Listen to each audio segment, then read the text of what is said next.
Good morning Varinder, स्वागत है आपका। बताएं, अच्छे नतीजों से करते हैं शुरुआत। Good morning sir, you and everyone. Tech stock की बात करूंगा सर, बिकॉज मेरे ख्याल में ऐसी स्पेस है जो अच्छा नहीं कर रही है, बट उसमें से उसने अच्छा किया और ज्यादा तक उसके बारे में डिस्कशन होता नहीं है कभी भी। I think Gillette India sir, उसके नंबर्स बहुत अच्छे आए थे। अगेन नॉट अ स्टॉक जो वाइडली डिस्कस करते हैं, बट आप देखिए सर किस तरीके से वो प्रॉफिट उसका कुछ 75 करोड़ से 100 करोड़ हो चुका है। The best thing at least for this company is कि वो किस तरीके से धीरे धीरे आराम से 25% मार्जिन की तरफ जा रही है। एंड कंजम्पशन में हमने देखा है जिस तरीके से स्लो डाउन हो रहा है, बहुत सारी कंपनीज खराब कर रही हैं, बट उस कैटेगरी में जिलेट ने धीरे धीरे से ईच एंड एवरी क्वार्टर वो अपने मार्जिन किस तरीके से बढ़ा रहा है। मतलब कि मैं जैसे मार्जिन की बात कर रहा हूं, I think the highest ever margin for this company was 26-27%, but in the last few quarter sir वो आराम से 12% उसने लोएस्ट किया था मेरे ख्याल में जून 2021 में। 12% से धीरे धीरे बढ़ के it has gone down to 24%। I think this is one stock जो देखना चाहिए, समझना चाहिए आगे जाके किस तरीके से करेगा। The management is clearly focused, उनका कमेंट्री पहले भी बहुत अच्छा आया हुआ था। सो एक ये स्टॉक है सर जो मुझे अच्छा लगा। बाकी जो स्टॉक्स हैं सर, जैसे कि जो अच्छे किए हैं बट नंबर जो है उनके अभी भी एक्सपेंसिव है। अगर वैल्यूएशन देखें, जैसे कोचिन शिपयार्ड आप लोग बात कर रहे हैं, नंबर्स बहुत अच्छे आए थे, मेरे ख्याल में कोई बहुत बड़ा सरप्राइज नहीं है। शिप रिपेयर सेगमेंट जो है उनकी बहुत अच्छा किया, सेल 68% ऊपर थी। शिप रिपेयर सेगमेंट की बात कर रहा हूँ, एबिट ऑलमोस्ट डबल हो चुका है। मार्जिन सर 40% हो चुके हैं, 40% मार्जिन हो चुका है शिप रिपेयर में। I don't know whether that is sustainable not sustainable, but अगर वैल्यूएशन की बात की जाए तो ऑलमोस्ट 50 टाइम टीटीएम पे ट्रेड कर रहा है, तो महंगा स्टॉक है। हम ऐसे स्टॉक्स ढूंढ रहे हैं जहां पे शायद अच्छा ना किया हो उसने, बट यू विल सी कि हाँ भी कि वैल्यूएशंस बहुत अट्रैक्टिव हैं। जैसे श्रीराम पिस्टन्स है सर, स्टॉक ऑलरेडी भाग चुका है, 1200 से 1600 के आसपास हो चुका है, बट आप नंबर देखेंगे तो ऑटो इंडस्ट्री में आउट परफॉर्म कर रहा है। अब ग्रॉस मार्जिन 60% है, एबिटा मार्जिन 21% है, सेल्स इनकी 20% ऊपर आई थी, एबिटा इनका 38% ऊपर आया था। प्रॉफिट अभी ये 100 करोड़ के आसपास पहुंचने गया है। डेप्रिसिएशन थोड़ी सी हाई थी, अदर इनकम कम थी, इसलिए आपको पैट में उतना इंपैक्ट नहीं दिख रहा है। तो ये थोड़ा सस्ता स्टॉक है compare to some other stocks. Doctor Reddy's मेरे ख्याल में 6 क्वार्टर हो गए sir, for last 6 quarters Revlimid इनको हेल्प कर रहा है। अगर वो रेवलीमेंट को निकाल दिया जाए तो नंबर्स इन लाइन आए थे सारे के सारे। एस्टिमेट था कि ये रेवलीमेंट जो है $80 मिलियन करेगा, उसके सामने 140-150 किया, और क्वार्टर 2 में 130 था। तो आप देख रहे हो कि रेवलीमेंट के कारण इन्होंने अच्छा किया, but every time analyst saying कि यार कि जो बेस बिजनेस है उसका उतना ग्रोथ नहीं आ रहा है जितना रेवलीमेंट का आ रहा है। बट 6 क्वार्टर से लगातार आ रहा है, तो पीपल आर एक्सपेक्टिंग कि हाँ भी चलो ठीक है, अच्छा डॉक्टर रेड्डीज कर रहा है। नंबर अच्छे थे डॉक्टर रेड्डीज के, बट आई सेड अगर डॉक्टर रेवलीमेंट को निकाल दिया जाए तो इनलाइन नंबर्स आए थे। Piramal pharma sir, I think solid set of numbers, at least now they are walking the talk. कुछ फार्मा कंपनीज है जैसे स्ट्राइड्स फार्मा के नंबर आपने कल देखे तो लॉस से प्रॉफिट आया। पिरामिल फार्मा एक बार तो मेरे ख्याल में स्ट्रीट ने उसको राइट ऑफ ही कर दिया था कि वो कुछ नहीं करेगा, बट एटलीस्ट नाउ कंसिस्टेंसी आ गई है, क्वार्टर कंसिस्टेंसी आ गई है। सेल्स 2% ऊपर था क्वार्टर, वाई की बात नहीं करते हैं। ग्रॉस प्रॉफिट 66% के आसपास आया है। एबिटा आराम से 260-70 के आसपास आ रहा है। एबिटा मार्जिन स्टेबल है अभी 14% पे, तो अच्छा नंबर है।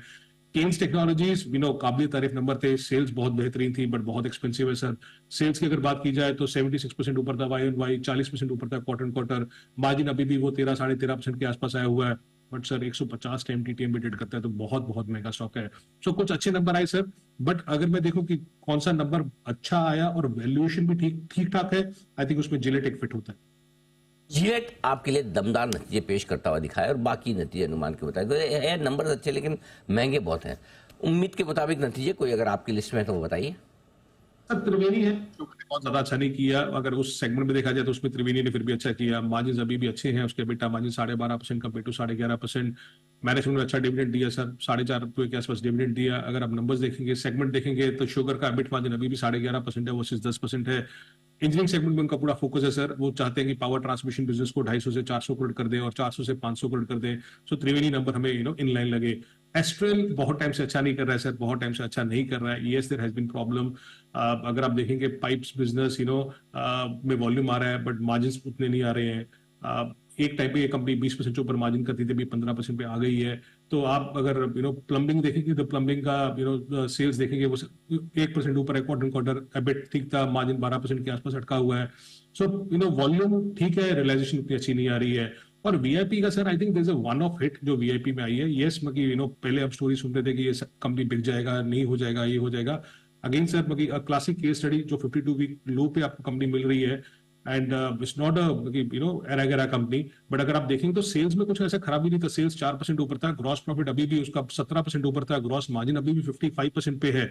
The issue has been the EBITDA में उधर अदर एक्सपेंसेस थी, अदर एक्सपेंसेस बढ़ गई है, जिसके कारण आपको एबिटा और पैट खराब दिख रहा है।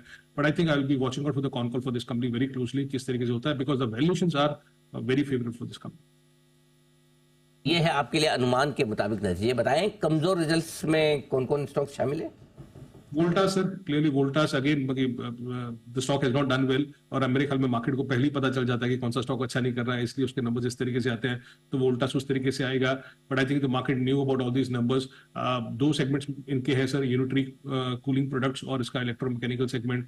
तो जो ईएमपी है, प्रोजेक्ट्स बिजनेस को बोलते हैं, वहां पे इसको बहुत बड़ा बिटा लॉस आया। मैनेजमेंट बोल रहा है कि हम उनको कतार में इश्यूज है, हेडविंड्स है वहां पे, जिसके कारण कॉस्ट ओवररन हो गया और वहां पे 140 करोड़ का इसको लॉस हुआ। बट डोमेस्टिक बिजनेस में फिर भी ठीक था। सो आई थिंक जो बाहर का कतार का इशू है, वहां पे इतना बड़ा झटका लगा 140 करोड़ का, जिसके कारण आपको देखा कि जो इलेक्ट्रोमैकेनिकल सेगमेंट है, चाहे उसका सेल्स 50% ऊपर था सर, बट एबिटा लॉस आया 120 करोड़ का, जिसके कारण आपको नंबर्स इतने खराब दिखे। We don't expect Voltas to do 1% margin sir. I think again it's what people think about Voltas और वीआईपी और इवन एसआरएफ सर। एसआरएफ के नंबर्स मेरे ख्याल में सबको पता था कि एसआरएफ का सबड्यूड नंबर आएगा। इवन एग्रो केमिकल्स के नंबर्स खराब आ रहे हैं, सारे के सारे खराब आ रहे हैं। बट अगर नंबर्स देखें तो आप नंबर्स बोलोगे ये वरिंदर एबिटा 32% नीचे है, एबिटा मार्जिन डिक्लाइन हुआ है कुछ 550 बेसिस पॉइंट। बट अगर आप मैनेजमेंट का सुनोगे तो सर मैनेजमेंट क्लियरली बोल रहा है कि हम कॉन्फिडेंट है कि क्वार्टर फोर से उनका इंप्रूवमेंट चालू हो जाएगा, and they are seeing significant improved performance in fourth quarter. तो अगर आपको मैनेजमेंट में विश्वास है एसआरएफ का, may be this is the company to watch out for.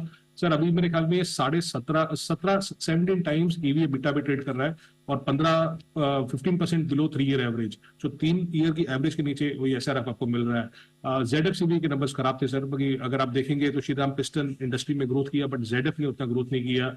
So margin उनके 14-15% पे है, एबिटा उनका 8% नीचे था, प्रॉफिट सस्टेनेबल नहीं था ज्यादा।